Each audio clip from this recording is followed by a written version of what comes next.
والذين هاجروا في سبيل الله ثم قتلوا أو ماتوا ليرزقنهم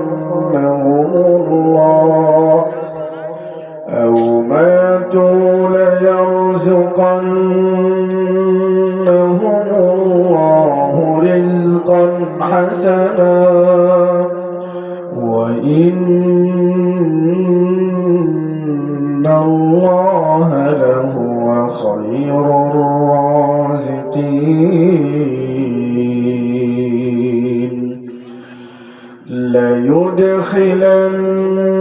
ليدخلنهم مدخلا يرضونه وإن الله لعليم حليم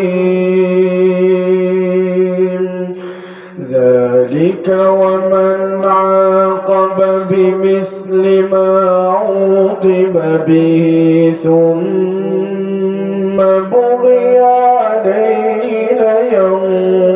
لينصرنه الله إن الله لعفو غفور ذلك بأن الله يولج الليل في النهار ويولج النهار في الليل وأن الله سميع بصير ذلك بأن الله هو الحق وأن ما يدعون من دونه هو الباطل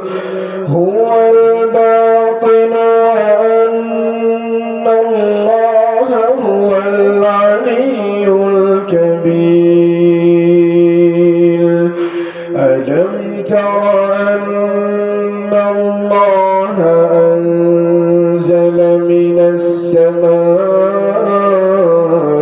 السماء ماء فتصبح الأرض مخضرة إن الله لطيف خبير له ما في السماوات وما في الأرض وإن الله لهو الغني الحميد ألم تر أن الله سخر لكم ما في الأرض والفلك تجري في البحر بأمره ويمسك السماء أن تقع على الأرض إلا بإذنه إن الله بالناس لرءوف رحيم وهو الذي أحياكم ثم يميتكم ثم يحييكم إن الإنسان لكفور لكل أمة جعلنا منسكا هم ناسكوه فلا ينازعنك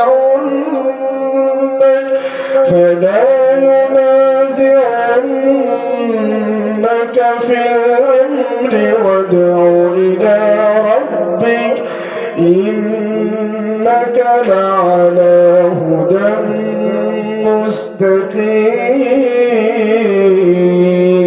مستقيم وإن جادلوك فقل الله أعلم بما تعملون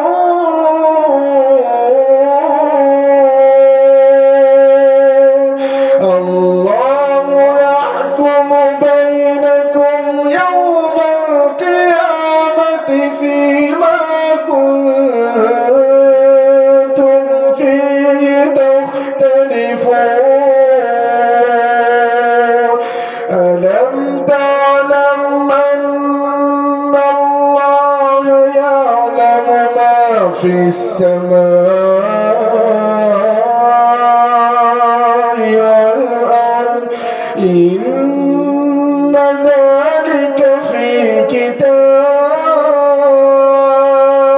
كتاب إن ذلك على الله يسير ويعبدون من دون الله ما لم ينزل به سلطانا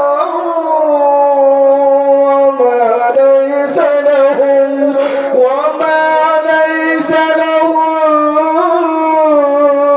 به علم وما للظالمين من نصير وإذا تتلى عليهم آياتنا بينات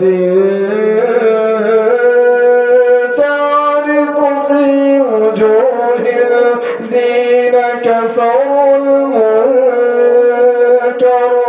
يكادون يسطون بالذين يتلون عليهم آياتنا قل أفأنبئكم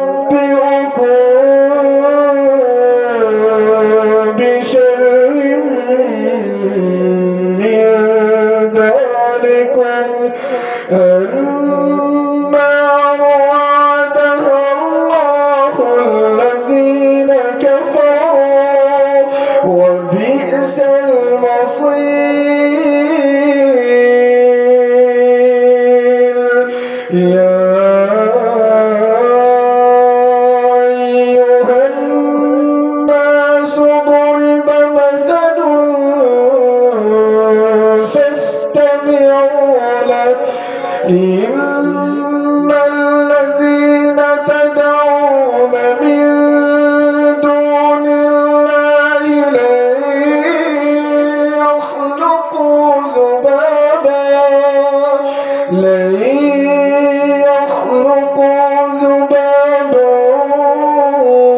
ولو اجتمعون وإن يسلبهم الذباب شيئا لا يستنقذوه منه ضعف الطالب والمطلوب ما قدر الله حق قدره إن الله لقوي عزيز الله يصطفي من الملائكة رسلا ومن الناس إن الله سميع بصير يعلم ما بين أيديهم وما خلفهم وإلى الله ترجع الأمور بسم الله الرحمن الرحيم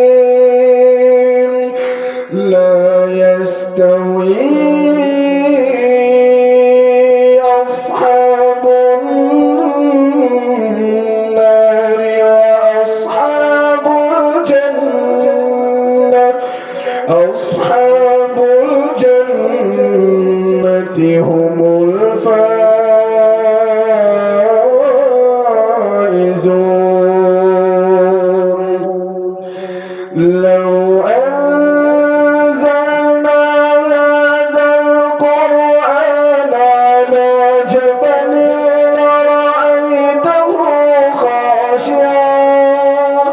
لرأيته خاشعا متصدعا من خشية الله وتلك الأمثال نضربها للناس لعلهم يتفكرون هو الله الذي لا إله إلا هو عالم الغيب والشهادة هو الرحمن الرحيم هو الله الذي لا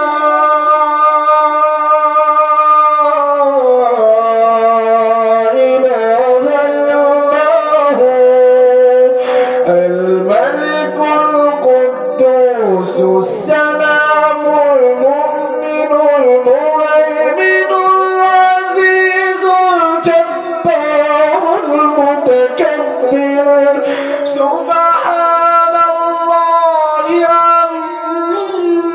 عما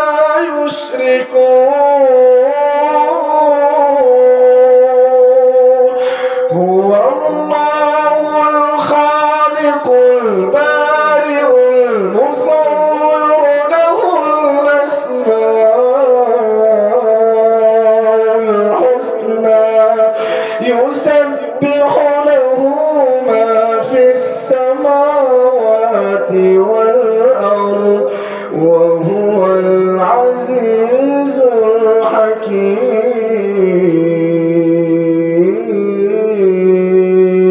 الحكيم صدق الله العظيم.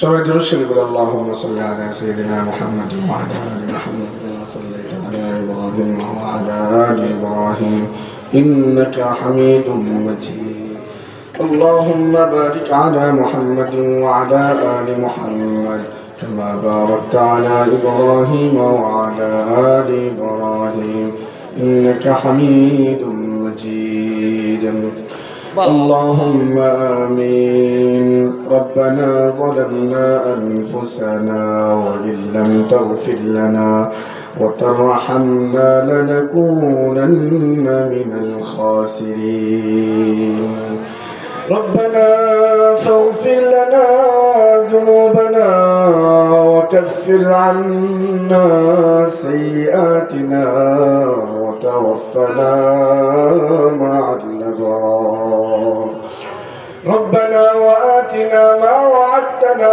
على رسلك ولا تخزنا يوم القيامة إنك لا تخلف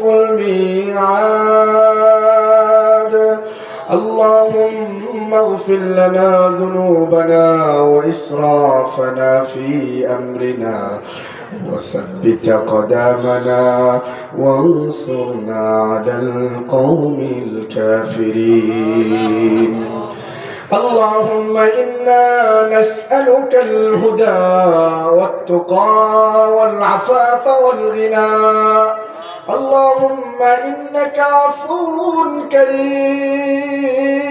كريم تحب العفو فاعف عنا يا كريم حسبنا الله ونعم الوكيل نعم المولى ونعم النصير حسبنا الله ونعم الوكيل نعم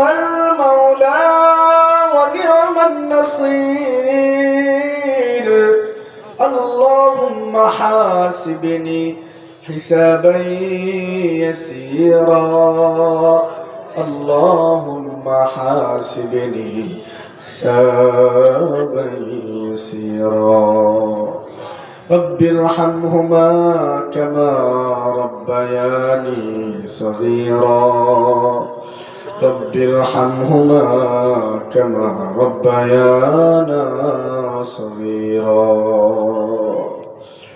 পরওয়ারদিগার মাওলা গভীর রাতে কনকনে শীতের মাঝে তোমার কিছু গুনাহগার বান্দাদেরকে নিয়ে তোমার কাছে ফকিরের মতো মিসকিনের মতো আল্লাহ বড় দয়া নিয়ে আশা নিয়ে বুক বড় আশা নিয়ে তোমার কাছে দুইটা হাত তুলেছি গো আল্লাহ।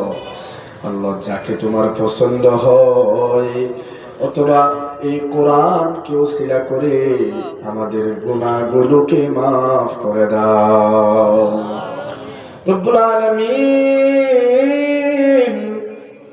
তুমি রহমান, তুমি রহিম, পরম দয়াশীল আল্লাহ। তুমি গফফার, গফুরুর রহিম।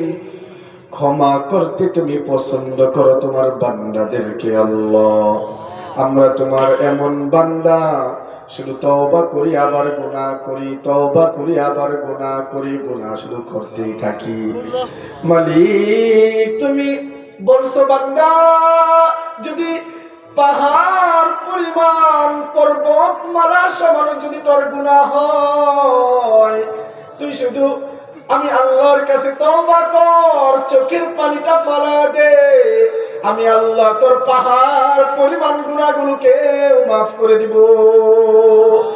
রব্বুল আলামিন বড় মায়া করে বড় আশা নিয়ে তোমার কাছে ভিক্ষা চাইতেছি আল্লাহ। এই গুনাহের কারণে আমাদেরকে শাস্তি দিও না গো আল্লাহ। তোমার শাস্তি কেমনে সহ্য করব? দুনিয়ার সামান্য আগুন আল্লাহ সহ্য করতে পারি না, গরম সহ্য করতে পারি না, এর চাইতে কোটি গুণ আল্লাহ উত্তপ্ত হবে সেই কঠিন জাহান্নামের আগুন। রব্বুল আলামিন ওই আগুনে তোমার কলিজার টুকরা এত সুন্দর করে বানাইছো, তোমার এই বান্দাদেরকে তুমি আগুনের মাঝে পুরাইবা, তোমার কি মায়া লাগবে না আল্লাহ?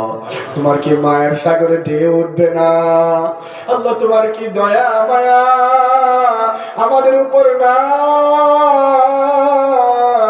আল্লাহ? একটু দয়ার দৃষ্টিতে তাকাও। তোমার বান্দাগুলো তোমারে কত সুন্দর করে আল্লাহ আল্লাহ বলে ডাকতেছে আল্লাহ। তোমার মায়ার দৃষ্টিতে দয়ার দৃষ্টিতে তাকাইয়া দেখো গো আল্লাহ, এমন বৃদ্ধ বাবা আছে যাদের দাড়িগুলো পেকে গেছে। তুমি তো বলছো আমার কোনো বান্দার যদি দাড়ি পেকে যায়, ওই সাদা দাড়িওয়ালা আমার কাছে যখন হাত তুলে আমি আল্লাহ ফিরাইয়া দিতে লজ্জা পাই। আল্লাহ তুমি আমাদের দোয়াটাকে কবুল করে নাও আল্লাহ। আমাদের জিন্দেগির গুনাহগুলোকে মাফ করে দাও আল্লাহ। আমাদেরকে পরহেজগার মুত্তাকি বানায় দাও আল্লাহ। 5 ওয়াক্ত নামাজি বানায় দাও রব্বুল আলামিন। পরস্পরে যেন মিল মোহাব্বত নিয়ে থাকতে পারে তৌফিক দাও আল্লাহ। আমার যুবক ভাইগুলোকে তুমি খালিদ বিন ওয়ালিদের মতো বানায় দাও রব্বুল আলামিন। আমার যুবক ভাইগুলোকে ইসলামের ছায়া তলে নিয়ে আসো আল্লাহ আল্লাহ। আমার যুবতী মা বোনেরা যারা পর্দার আড়ালে তোমার কাছে চোখের পানি ফলাইতেছে আল্লাহ, এমন মাও আছে যে মায়ের বয়স 80-র উপরে হয়ে গেছে, 90-এর উপরে হয়ে গেছে আল্লাহ। আমি তো শুনেছি 80-র উপরে যদি কোনো মায়ের বয়স হয়ে যায় দুনিয়ার জিন্দেগিতে সে নাকি আল্লাহর ওয়ালি হয়ে যায়। রব্বুল আলামিন তোমার যাকে ভাল লাগে যাকে পছন্দ হয় তার ওসিলা করে আমাদের জিন্দেগির গুনাহগুলোকে মাফ করে দাও আল্লাহ। প্রত্যেকটা মা বোনকে তুমি পর্দাশীল নারী বানায় দাও আল্লাহ। আমার মা বোনদেরকে স্বামীর অনুগত্যশীল হওয়ার তৌফিক দাও আল্লাহ। তাদেরকে বিবি আসিয়া ফাতেমা আয়েশার মতো বানায় দাও আল্লাহ। তাদেরকে নামাজি বানায় দাও রব্বুল আলামিন। তাদেরকে এমন মা বোন বানায় দাও যাদেরকে নিয়ে আমরা গর্ব করব, যারা পর্দাশীল নারী হয়ে যাবে রব্বুল আলামিন। আমাদের প্রত্যেকটা বাবাকে আল্লাহ তুমি আল্লাহ দিনের জন্য কবুল করে নাও রব্বুল আলামিন। যারা ব্যবসা করে তাদের ব্যবসায় মাঝে বরকত দিয়ে দাও আল্লাহ। যারা অসুস্থ রয়েছেন আল্লাহ তাদেরকে শিফা আজিলা কামিলা নসিব করে দাও রব্বুল আলামিন। বড় মায়া নিয়ে বড় দুঃখ নিয়ে তোমার কাছে বলতেছি, এমন অনেক যুবক বা এমন অনেক হতভাগা সন্তান আছে যার মা বাবা দুনিয়া থেকে চলে গেছে আল্লাহ। চোখের পানিটা ফেলে দিয়ে যেই মা বাবা সন্তানের জন্য এত কিছু করেছে, যে রাতে না ঘুমাইয়া আমারে ঘুম পাড়াইছে গো আল্লাহ। যেই মার পেটে একটা লাথি মারছি রাতে আর ঘুমাইতে পারে নাই ব্যথার যন্ত্রণায়, যেই মা নিজে না খাওয়াই নিজে না খেয়ে আমাকে খাওয়াইছে আল্লাহ, ওই মা বাবা তোমার কাছে চলে গেছে আল্লাহ। কবরটার মধ্যে শুয়ে আছে মালিক,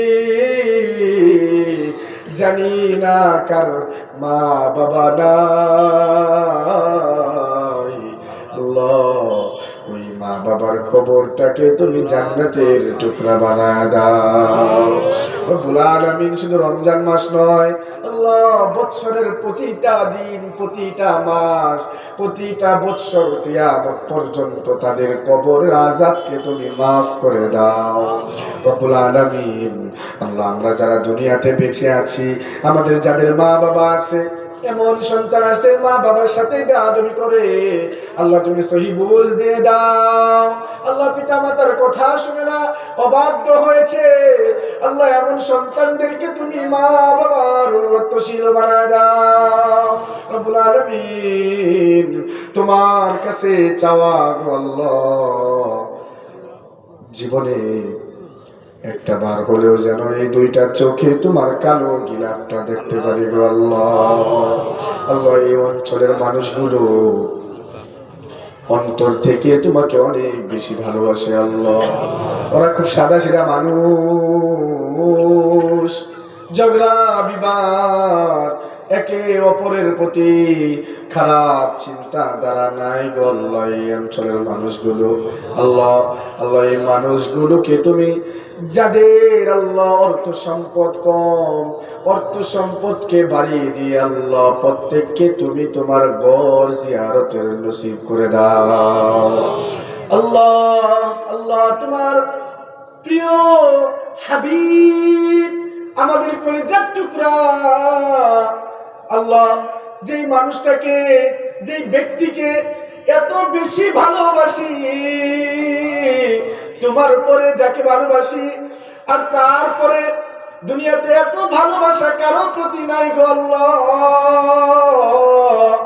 আল্লাহ, উনার রওজার পাশে দাঁড়িয়ে যেন জীবনে একটা বার হলেও আসসালাতু ওয়াসসালামু আলাইকা ইয়া রাসূলুল্লাহ বলতে পারি আল্লাহ। আমাদের প্রত্যেককে তুমি জিয়ারত করার সুযোগ দাও রব্বুল আলামিন।